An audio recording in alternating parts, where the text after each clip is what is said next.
Wakhfid janahaka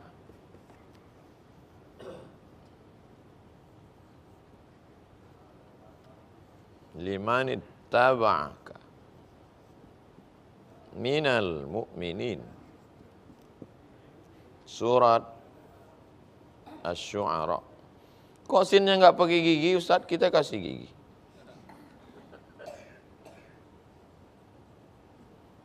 Rendahkanlah sayapmu. Ini makna ungkapan.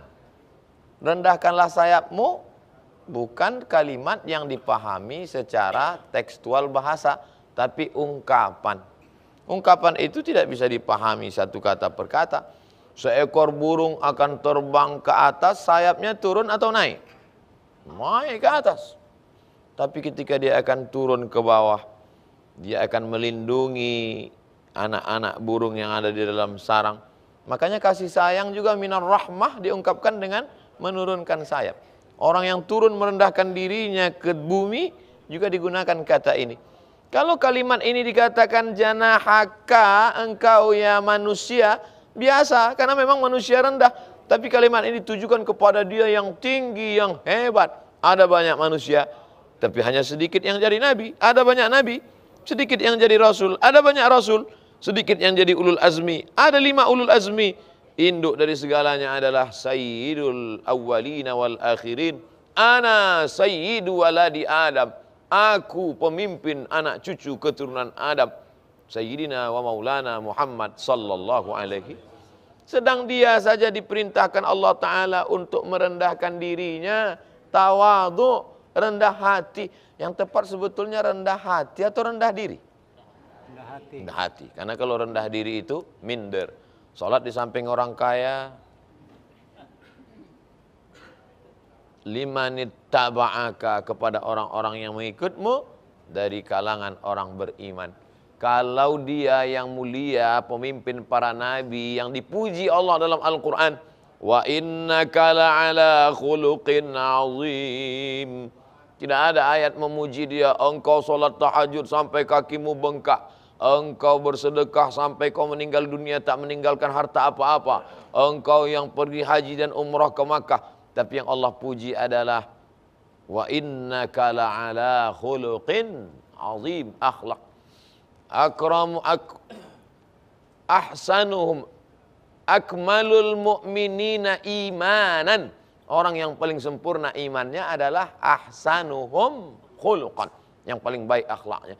Maka di antara akhlak yang kita ikut dari akhlak Nabi Muhammad SAW adalah rendah hati. Suatu ketika Nabi membentangkan sorbannya.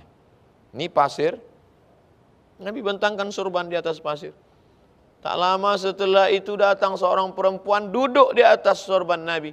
Sahabat semuanya heran. Siapa itu perempuan dimuliakan Nabi? Ternyata dia adalah Syaima. Nabi tidak punya saudara kandung. Dia tunggal semata wayang sendirian. Tapi ada saudari satu susuan. Namanya Syaima.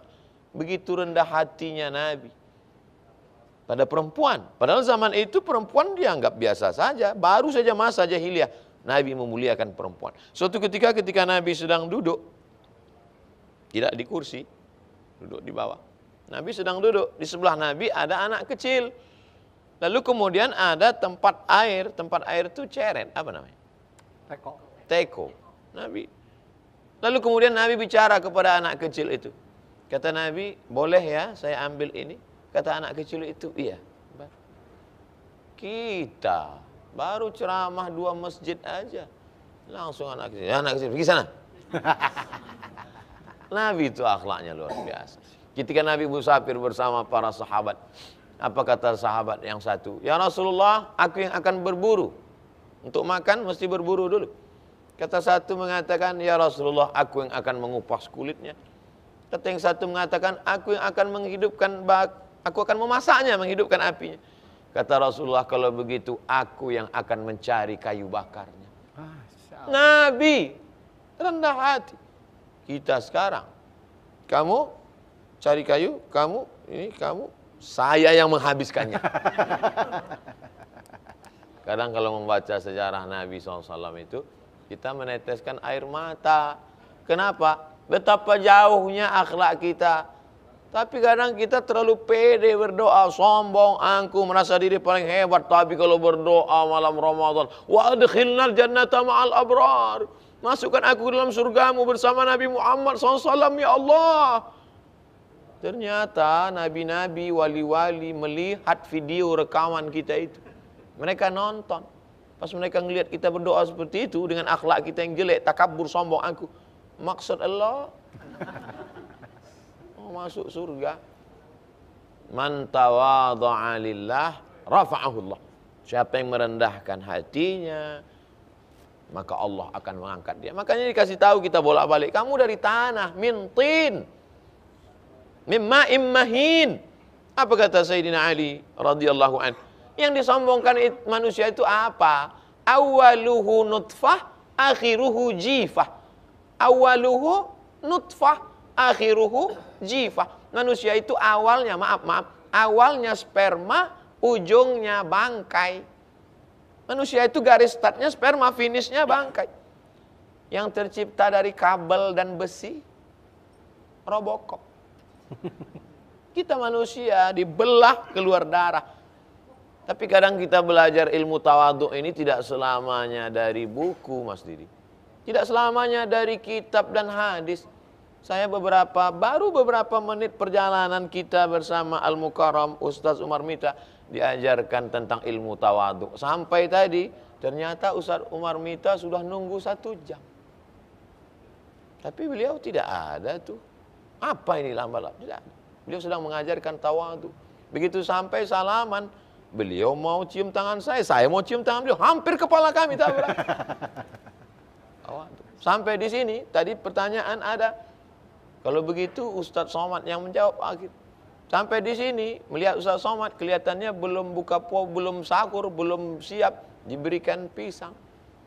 Betapa kita makanya man salaka tariqan, siapa yang melewati melalui suatu jalan, yaltamisu fihi ilman, dia dapat ilmu. Gimana jalan-jalan bisa dapat ilmu? Ilmu tidak hanya tertulis di buku tapi juga dalam pergaulan kita sehari-hari. Begitu juga dengan Mas Didi, saya dapat ilmu tawadhu luar biasa. Saya ngomong terus, beliau dengar aja. Padahal waktu sudah habis. Masya Allah, Masya Allah. Ya, baiklah Ustadz dan juga yang di rumahnya, pokoknya masih dengan pembahasan masalah tawadhu. Karena tawadhu ini akan memuliakan kita insya Allah di hadapan Allah Subhanahu Wa Taala dan juga Rasul. Jangan kemana-mana, tetap di indahnya Ramadan.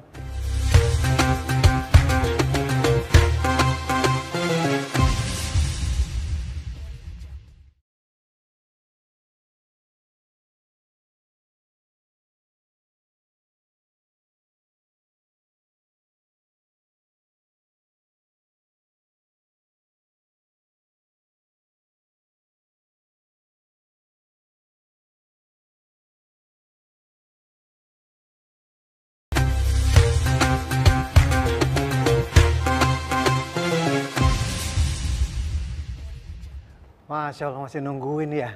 Saya tadi ke dapur dulu, Ustaz. Saya dapat ini. Ini kan buat buat sahabat dulu kalau dibeli buah, iya. itu buahnya balik lagi ke yang pertama. Oh ya, mari Ustaz, silakan Ustaz. Iya. Apa Ustaz? Disuapin. Allah. Orang soleh tuh begitu tuh semuanya tuh. Bismillahirrahmanirrahim. Lain kali duren ya. Makin berat aja permintaannya. Nanti kita minta sama produser ya. Oke, silakan Ustadz Marmita. Bagaimana Ustadz mengenai tawadhu tadi? Ada beberapa jenis-jenis untuk tawadhu itu supaya yang semuanya juga tahu di sini ada seberapa paham kita tentang tawadhu. Ya, Masya Allah. Sebenarnya orang yang tawadhu yang saya lihat selama ini salah satunya adalah Ustadz Abdul Somad. Orang yang diberikan banyak oleh Allah kelebihan dan titipan amanah yang luar biasa, tapi selalu beliau memperlihatkan contoh bagaimana tawadhunya seorang yang memiliki ilmu. Semoga anak-anak kita nanti saling kenalan Ustadz ya. Amin. Bukan hanya orang tuanya tetapi anak-anak kita juga rukun insya Allah. Bicara tentang masalah tawadhu, tentunya tidak lepas dari pembicaraan kita masalah kesombongan dulu. Saya ingin nyampaikan salah satu perkataan dari Imam Ibnu Qayyim. sombong itu ada 3. Tapi yang paling tercela itu nomor 3. Nomor pertama adalah orang yang sombong dengan hartanya. Dia dengan hartanya dia sombong. Ada yang kedua, orang yang sombong dengan jabatannya dan kedudukan status sosialnya. Maka itu pun juga tercela. Ada yang ketiga, yaitu adalah orang yang sombong dengan ilmu dan ibadahnya. Orang yang sombong 1 dan 2 memang tercela dan berpotensi besar untuk memasukkan orang ke dalam neraka. Tapi yang kedua ini secara logika kita bisa nerima.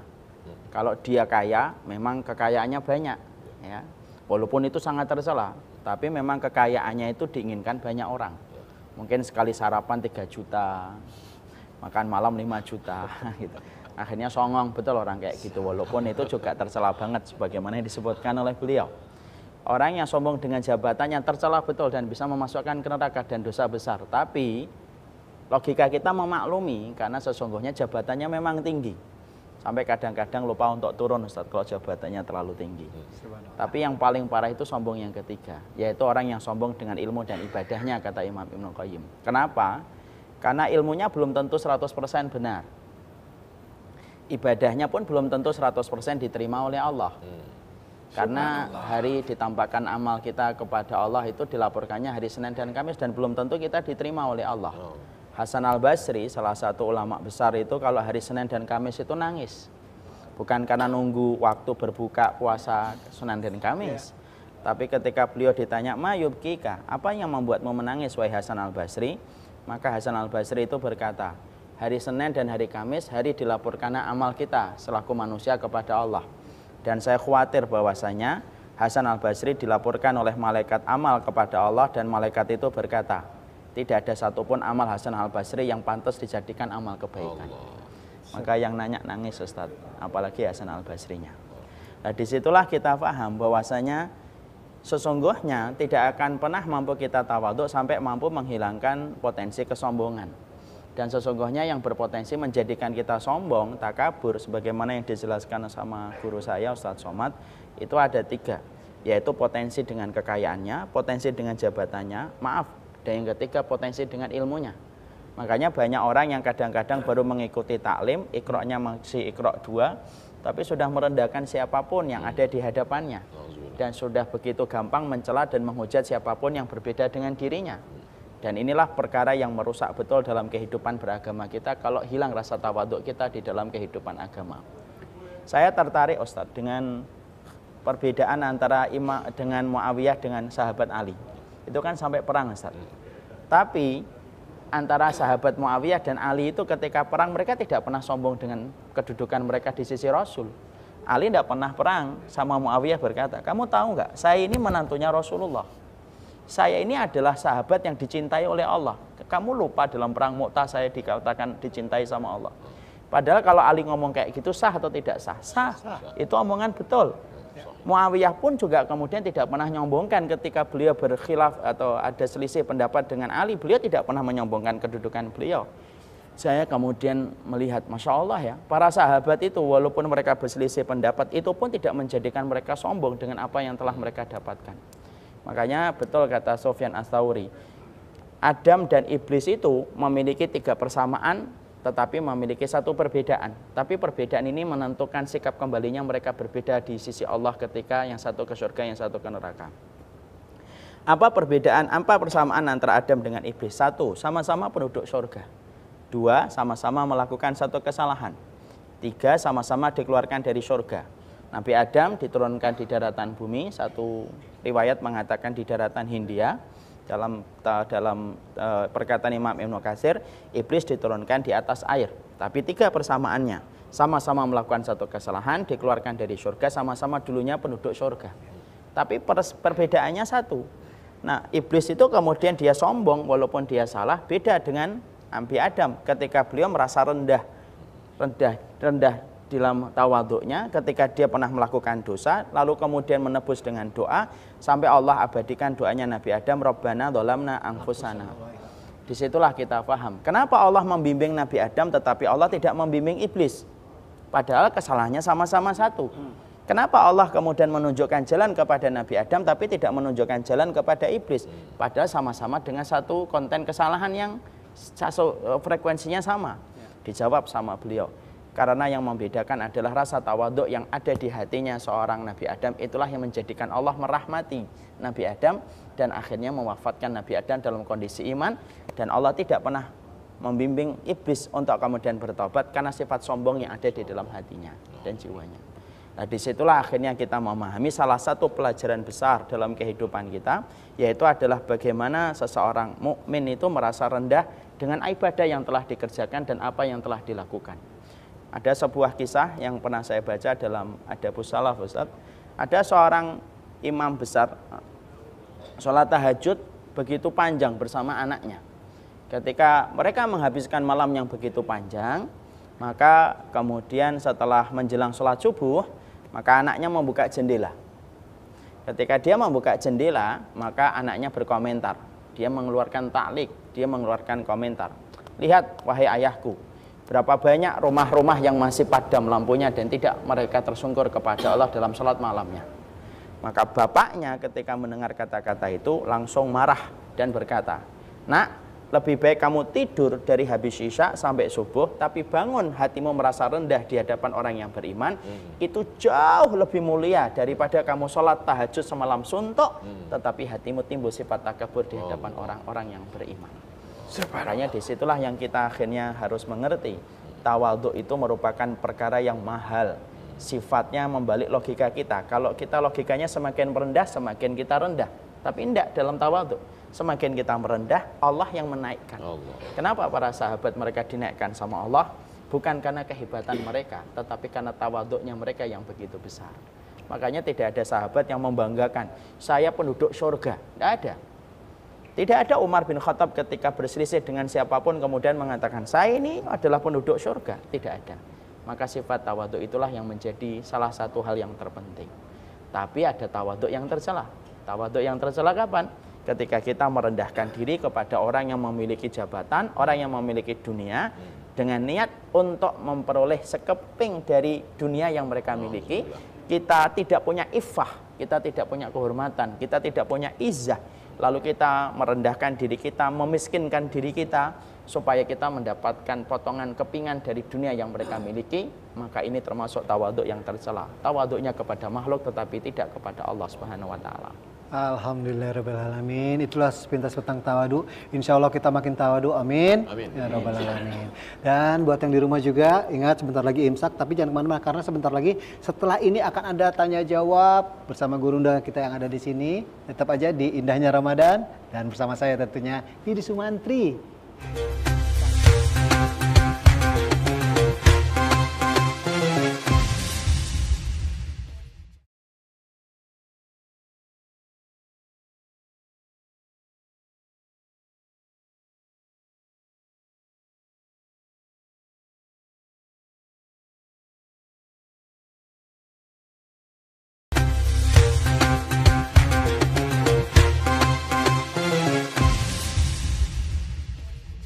Oke, silakan ibu-ibu ada yang mau bertanya? Tadi, oh ya. Oh ibu, ya silakan ibu ya. Assalamualaikum warahmatullahi wabarakatuh. Waalaikumsalam warahmatullahi wabarakatuh. Ini saya mau bertanya, saya dari Pasar Minggu, Ibu Ita Zainuddin. Saya mau tanya masalah tawaduk. Tawaduk itu Pak Ustadz, apakah ada obatnya? Terus apakah dikatakan orang yang mudah salatnya rajin, puasanya rajin, tapi kalau dilihat secara liriah memang dia kayaknya tawaduk. Tapi ada perbuatannya yang tidak tawaduk.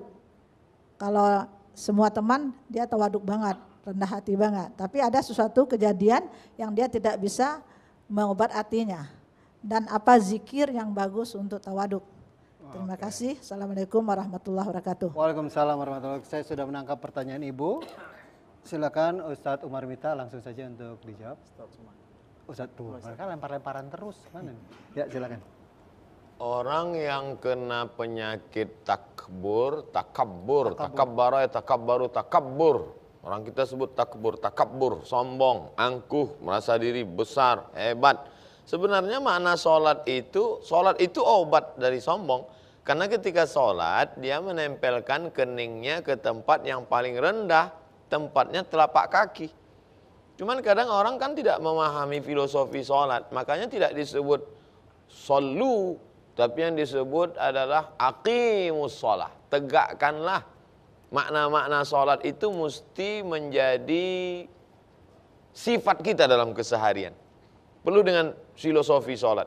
Bagaimana kita bersifat tidak tegak, tidak ke bawah, tapi warka'u ma'ar raki'in.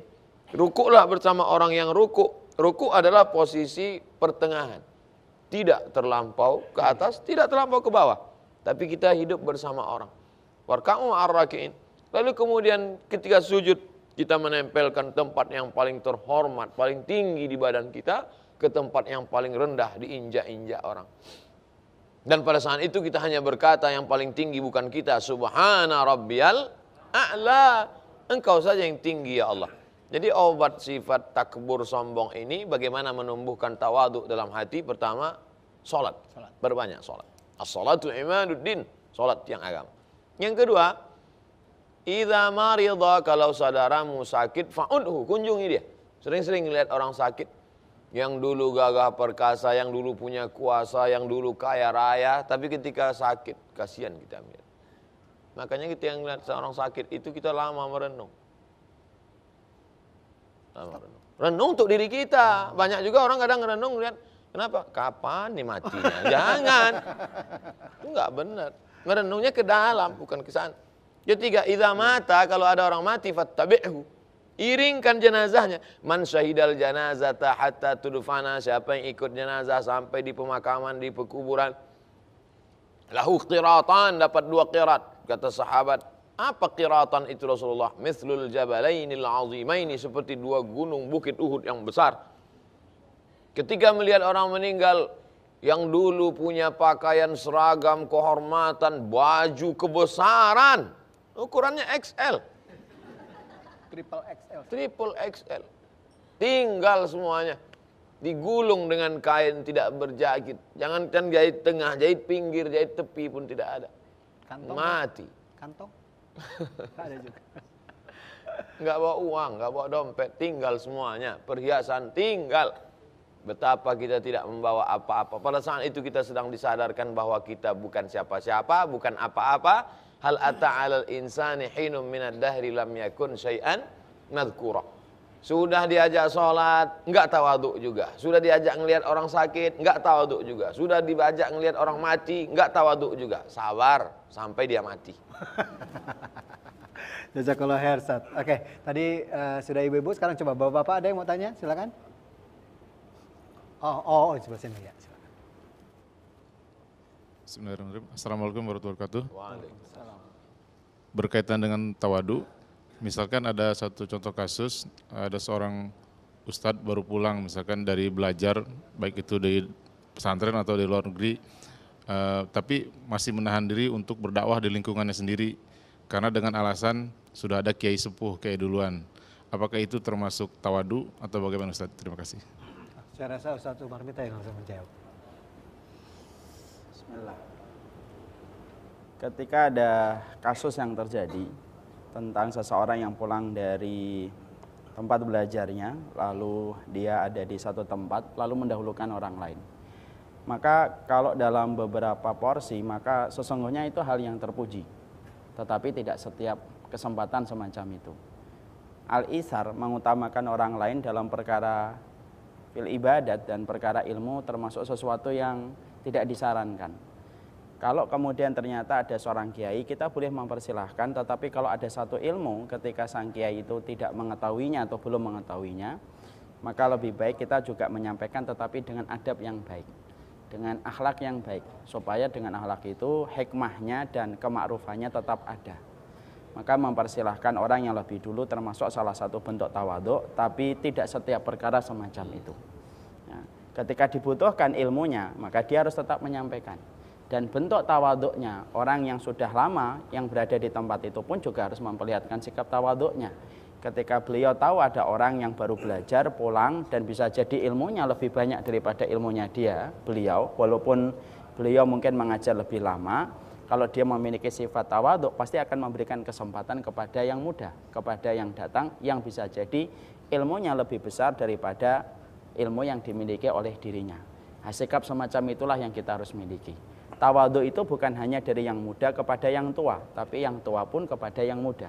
Makanya para sahabat besar pun ketika Rasulullah menunjuk Usamah bin Zaid ketika menjadi komandan, para sahabat besar pun mereka mengikuti karena menunjukkan tawadhunya mereka. Tapi dalam beberapa porsi, dalam beberapa kesempatan, Rasulullah pun memberikan amanah yang besar kepada Abu Bakar, kepada Umar, di kondisi yang lainnya.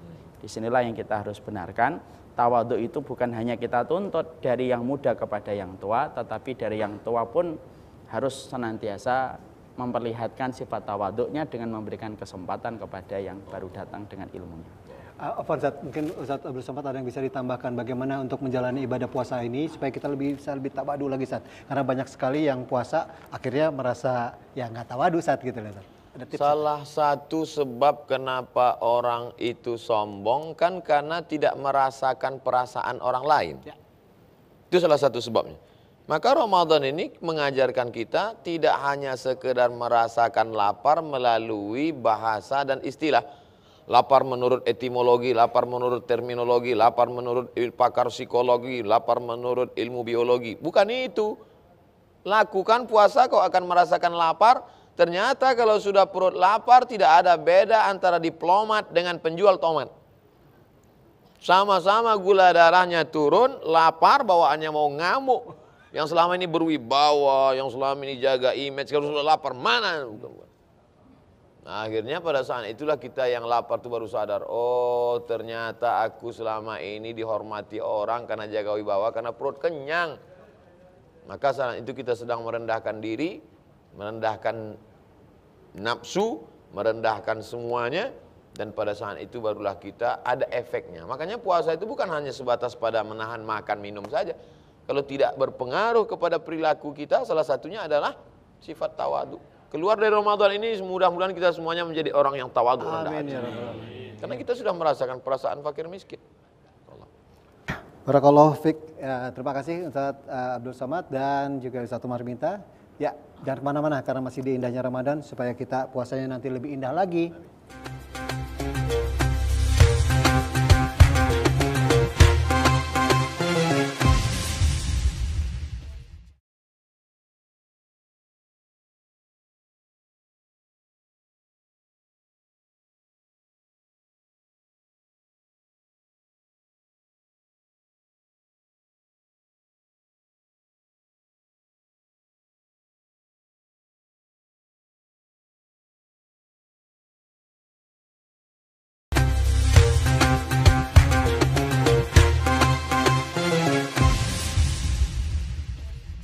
Baik, kita ada di penghujung acara dan kita langsung saja untuk menyimpulkan, Ustaz, bagaimana tawadhu ini supaya juga yang lain juga bisa mengambil kesimpulannya seperti apa.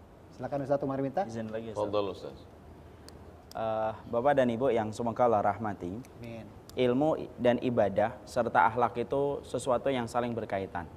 Orang apabila memiliki ilmu dan ibadah tetapi dia tidak memiliki akhlak yang baik, maka pasti rusak. Karena ilmu tanpa akhlak itu pasti rusak. Rasulullah SAW menyamakan bahwasanya orang yang dia beribadah ketika dia berilmu tanpa akhlak itu merusak, sebagaimana madu yang rusak apabila dicampurkan dengan cuka. Jadi kalau ada orang ketika dia rajin beribadah, melakukan ketaatan, mengais ilmu, tetapi tidak didampingi dengan akhlak yang baik, maka pasti akan rusak. Tetapi sama, orang yang hanya memiliki akhlak tetapi tidak memiliki ilmu dan ibadah itu batil. Karena bermodal ilmu doang, bermodal ibadah, bermodal akhlak doang, maka dia tidak bisa memasuki surganya Allah. Maka inilah yang menjadikan kita harus mengerti ilmu dengan akhlak itu saling berkaitan. Ilmu tanpa akhlak maka itu rusak, akhlak tanpa ilmu maka itu adalah batil. Inilah satu kesatuan yang harusnya kita selalu sepadankan dalam kehidupan kita. Komitmen kita untuk mencari ilmu harus tetap kita motivasi, kita genjot diri kita untuk mencari ilmu. Ibadah yang wajib dan sunnah harus tetap kita kerjakan. Tapi dibalik semua hal yang kita peroleh dari ilmu dan ibadah sunnah yang kita kerjakan, pastikan bahwasanya kita memiliki komitmen akhlak. Karena sesungguhnya yang menghiasi setiap ilmu dan ibadah kita itu adalah akhlak kita. Kalau saya dibenci karena kebenaran, itu anugerah. Tapi kalau saya dibenci karena akhlak, maka itu adalah musibah. Nabi, Rasul itu dibenci tetapi karena kebenaran. Mereka bukan dibenci karena akhlak. Makanya kalau kita, bapak dan ibu kok dibenci karena kebenaran, karena ibu menutup aurat, karena bapak menjaga dari yang haram. Ketika mempertahankan itu, ternyata banyak orang yang membenci bapak dan ibu karena komitmen kebenarannya, itu anugerah.